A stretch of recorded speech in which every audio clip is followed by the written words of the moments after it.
Hi everyone, Svetlana Sotak here, and in this video I'm going to show you how to use my Maple Street pouch pattern to make these stylish boxy pouches. The pouches are fully lined with no raw or exposed edges, giving your finished project a clean, professional look inside and out.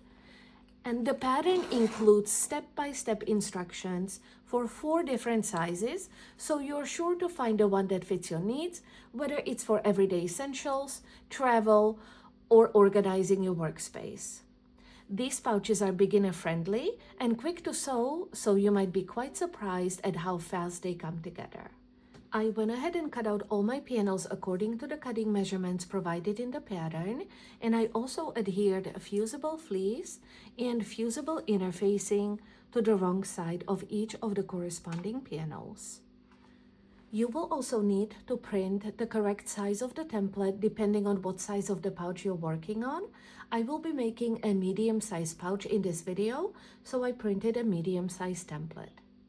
This pattern is designed with either a nylon or a metal zipper in mind. I will be using a number 5 nylon zipper by the foot in this video, but the instructions on how to use a metal zipper are included in the pattern as well.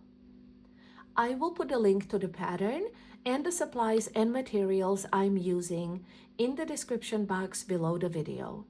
Let's get started, shall we?